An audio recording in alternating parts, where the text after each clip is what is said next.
सबसे पहले आप आप सभी जानते हैं थोड़ा सा कि दूर करते हैं। हमारे माननीय विधानसभा के अध्यक्ष जी प्रणामी जी की धर्मपत्नी का कुछ दिन पहले देहांत हुआ था, तो उनके परिजनों से मिलने, उनको सांत्वना देने और अपना शोक प्रकट करने के लिए आज मैं यहाँ अजमेर आया हूँ।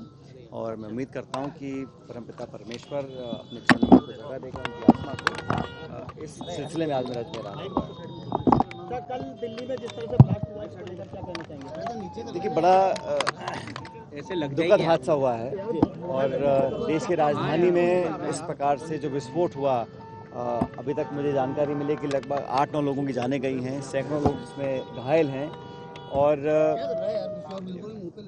बड़ा निंदनीय घटनाक्रम है और बड़ा एक संवेदनशील इलाके में इस प्रकार का ब्लास्ट हुआ है।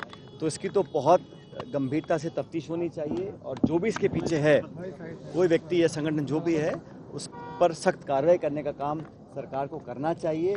और लॉ एंड ऑर्डर देश की राजधानी में अगर इस प्रकार खराब होता है तो बहुत चिंता का विषय है। मैं उम्मीद करता हूं कि जो घायल हैं वो जल्द स्वस्थ हो जाएं और बहुत जल्द एजेंसियां, पुलिस, गृह मंत्रालय और सरकार उन लोगों तक पहुंच सकें जिन्होंने इस इतने बड़े विस्फोट को अंजाम दिया है। सर, आज जनता और बिहार में चुनाव है। देखिए, एसआईआर का जहाँ तक मसला है, ये समूचा विपक्ष, इंडिया अलायंस के तमाम जो हमारे गठबंधन के साथी हैं, कांग्रेस पार्टी के नेता प्रतिपक्ष राहुल गांधी जी, हम सब कई बार कह चुके हैं कि देश में या प्रदेश में जब भी एसआईआर हो वो पारदर्शी तरीके से हो, जल्दबाजी में ना हो, दबाव में ना हो। जो वोट के अधिकार से वंचित अगर कोई रह जाता है तो वो सीधा सीधा लोकतंत्र पर आक्रमण है। हम चाहते हैं जो नागरिक है और जो वोट देने का अधिकार रखता है उसका वोटों से नाम, लिस्ट से नाम ना कटे। वोटर लिस्ट पार्टी से शेयर किया जाने चाहिए और जो कागज पत्री प्रमाण जो भी चाहिए निर्वाचन आयोग को, वो समय सीमा इतनी रखें ताकि पर्याप्त समय में लोग अपना साबित कर पाएँ कि वो उस वोटर लिस्ट में हैं। जैसा बिहार में सूचना मिली है, लाखों लोगों के नाम काटे गए हैं, एक एक मकान में 150, 200, 250 लोगों के नाम जोड़े गए हैं। जो लोग जिंदा हैं उनको मृत दिखाया गया है और मरे हुए लोगों के नाम जोड़े गए। तो ये सारी जो बातें हैं इस दिशा की तरफ संकेत करती हैं कि एसआईआर के बहाने कोई पॉलिटिकल एजेंडा निर्वाचन आयोग अपना साधे ना। और इसलिए हम चाहते हैं कि राजस्थान में भी अगर हो रहा है, हम लोग बहुत जल्द कल इस पर चर्चा भी करेंगे, कैसे हम संगठन के माध्यम से वोटर लिस्ट की जांच कर सकें और बिना वजह लोगों के नाम काटने का जो काम कर रहे हैं। क्योंकि आप देखिए, बंगाल हो, तमिलनाडु हो, हर राज्य में एसआईआर की प्रणाली, प्रक्रिया और करने की मंशा पर लोग सवाल उठा रहे हैं। निर्वाचन आयोग इस देश का एक ऐसी संस्था है जहां पर लोगों की आस्था टिकी हुई है और अगर चुनावों में वोटर लिस्ट शेयर नहीं की जाएगी, सीसीटीवी कैमरा की जो फुटेज है पोलिंग दिन की, वो बेवजह 45 दिन में नष्ट करा जाएगा। तो ये सब बड़ा चिंता का विषय है। लेकिन कांग्रेस पार्टी के तमाम कार्यकर्ता मुस्तैदी से हर गली, गांव, मोहल्ले में जाकर वोटर्स को चेक करेंगे और जो 18 साल से ऊपर है उसकी वोट जुड़वाएंगे और अगर गलत वोट इसको करवाने का काम। सर, 2002 की जो है वो मांगी जा रही है भाग संख्या, ऐसे में आम पब्लिक जो है परेशान है। देखिए, थोड़ा दिक्कत लोगों को हो रही है, लेकिन सुप्रीम कोर्ट ने इसमें कुछ दिशा निर्देश दिए हैं कि पोलिंग के दिन 12 या 11 और ऐसे प्रमाण हैं जो वोट देने का अधिकार लोगों को सकते हैं। सुप्रीम कोर्ट के इंटरवीन करने के बाद लोगों को थोड़ी राहत मिली है, लेकिन निर्वाचन आयोग की जो कार्रवाई अब तक आई है वो ना तो निष्पक्ष है और ना ही वो पारदर्शी है। राहुल गांधी जी ने प्रेस कॉन्फ्रेंस कर देश के सामने तमाम आंकड़े दिए। 25 लाख वोटों का हेर फेर हरियाणा में किया गया, ये प्रमाण के साथ राहुल जी ने देश को दिखाया। अभी तक निर्वाचन आयोग ने कोई कमेटी बनाई नहीं, कोई जाँच करी नहीं।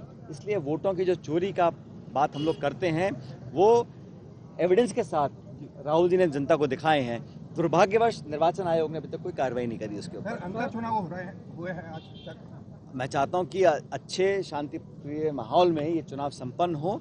और ये चुनाव क्यों हो रहे हम अच्छी तरह जानते हैं। भाजपा के विधायक को न्यायालय ने अयोग्य घोषित किया, इसी वजह से चुनाव वहाँ पर हो रहा है। लेकिन हमारा कैंपेन, हमारे पूरे प्रयास पूरी पार्टी के बहुत अच्छे रहे। मैं खुद अंता में गया हूं, हमने प्रचार भी किया है और मुझे पूरा विश्वास है कि हमारी पार्टी को वहां विजय मिलेगी। सर, राजस्थान में 1 स्टेट 1 इलेक्शन होने जा रहे हैं, क्या कहना? इस पर अभी कोई चर्चाएं हो रही हैं, लेकिन अभी तक इस पर कोई आधिकारिक कोई लोगों ने टिप्पणी नहीं करी है।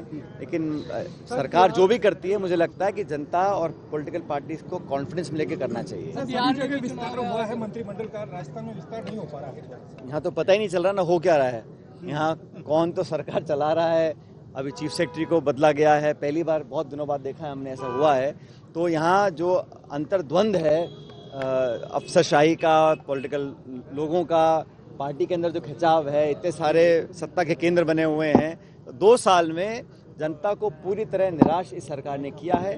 ग्रामीण क्षेत्रों में सारे निर्माण और विकास के काम ठप पड़े हैं और ये सरकार सिर्फ अपना विज्ञापन और भाषण और भ्रम फैलाने में लगी हुई है। धरातल पर काम बिल्कुल नहीं हो रहे हैं। इसलिए यहाँ 2 साल में बहुत जल्दी सरकार ने अपना विश्वास खो दिया है।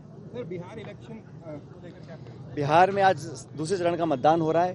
पहले चरण की जो रिपोर्ट हमारे पास आई है उसमें गठबंधन को अच्छी बढ़त मिली है और वहाँ पर बिहार के लोग बदलाव चाहते हैं।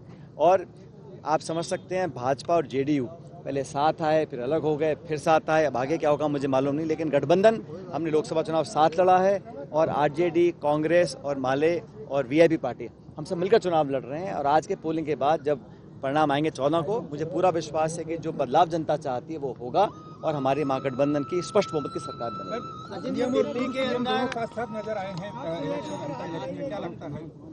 अब मुझे भाई उनकी पार्टी है, वहाँ कौन प्रचार करता है, कैसे प्रचार करता है, कितने मन से करता है, ये आप उनसे पूछिए।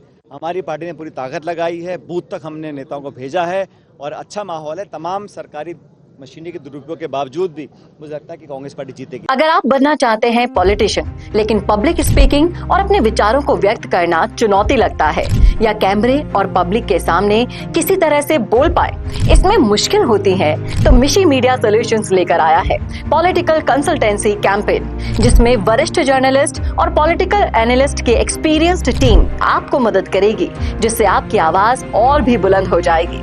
इसमें हम आपके गोल को पूरी तरह से टारगेट करेंगे कि किस तरह से आपको पार्टी पहचाने, आपको उस क्षेत्र के लिए चुने, कैसे सर्वेज में आपका नाम आए, कैसे लोगों के बीच में आपका माहौल बने। न सिर्फ कंसल्टेंसी हम आपको देंगे, बल्कि आपको सारे रास्ते दिखाएंगे और बताएंगे भी, जिससे आप भारत की राजनीति में अच्छे पॉलिटिशियन बनके समाज का सुधार कर सके।